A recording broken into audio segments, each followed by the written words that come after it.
આકાર દ્વારા ડોક્ટર પાસે અને વાહનોની હેડલાઇટમાં થાય છે.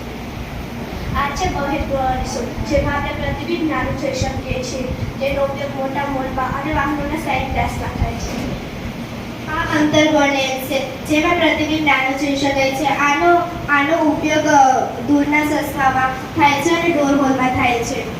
આ બહિર્ગોળ લેન્સ છે, જેમાં આપણે પ્રતિબિંબ મોટું જોઈ શકીએ છીએ. આનો ઉપયોગ નજીકના ચશ્મામાં થાય છે, ટેલિસ્કોપમાં, સિનેમામાં, કેમેરામાં વગેરેમાં આનો ઉપયોગ થાય છે. આ બલ્બ છે, આની અંદર જે ફિલામેન્ટ આવેલો હોય છે તે તૂટી જાય તો એમ કહેવામાં આવે છે કે આ બલ્બ ઉડી ગયો છે. આ અંકિત પાત્ર છે, જેમાં આપણે ચોક્કસ પાણીની માત્રા લઈ શકીએ છીએ. આ ડ્રોપર છે, જેના મદદથી આપણે પાણીના ટીપા સરખી માત્રામાં નાખી શકીએ છીએ.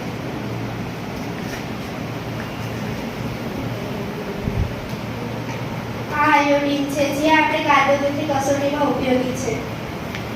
આ કોપર સલ્ફેટ છે, જે આપણે પ્રોટીનની કસોટીમાં ઉપયોગી છે. આ ટેલિસ્કોપ છે, જે પ્રકાશના પરાવર્તન તરીકે ઓળખવામાં આવે છે. આના બંને ખૂણા 45 અંશના બનેલા હોય છે અને આનો ઉપયોગ સબમરીનમાં કરવામાં આવે છે. આ મેગ્નેશિયમની પટ્ટી છે, જે સફેદ રંગની જ્યોતથી સળગે છે. આ એલ્યુમિનિયમની કાચી ધાતુ છે, જે આપણે જમીનની અંદરથી મેળવવામાં આવે છે. આનો ઉપયોગ એલ્યુમિનિયમની વસ્તુ બનાવવામાં થાય છે. આ કસનળી છે, જેમાં આપણે વિવિધ રસાયણ ઉમેરી શકીએ છીએ. આ કસનળી સ્ટેન્ડ છે, જેમાં આપણે વિવિધ કસનળી મૂકી શકીએ છીએ. અને આ કસનળી બફર છે, જ્યારે કસનળી ગરમ હોય છે ત્યારે આ આપણે મદદ કરે છે.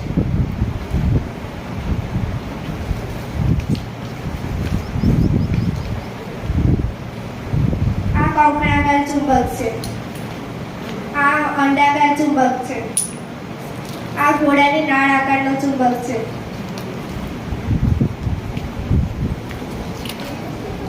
આ હોકાયંત્ર છે, જે દિશા જાણવા માટે ઉપયોગી છે. આ વિમાનમાં પણ ઉપયોગી થાય છે.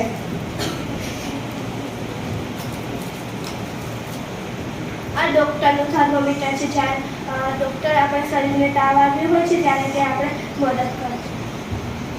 આ પ્રયોગશાળાનું થર્મોમીટર છે, જે હવાનું તાપમાન માપવા માટે ઉપયોગી છે.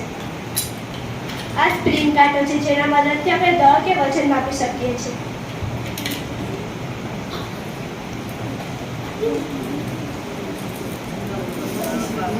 આ ગોલક છે. આ નળાકાર છે. આ શંકુ આકાર છે. ધીમે ધીમે બતાવતું. આ સંકન છે. આ લંઘન છે. આ બધી ત્રિપાણી આકૃતિઓ છે. આ બધી ત્રિપાણીય આકૃતિમાં લંબાઈ, પહોળાઈ અને ઊંચાઈ ત્રણેય હોય છે. ત્રિપરિમાણ આકૃતિમાં લંબાઈ, પહોળાઈ અને ઊંચાઈ ત્રણેય હોય છે. જ્યારે ચોરસ અને લંબચોરસ જેવી 2D આકૃતિમાં લંબાઈ અને પહોળાઈ બંને જ હોય છે.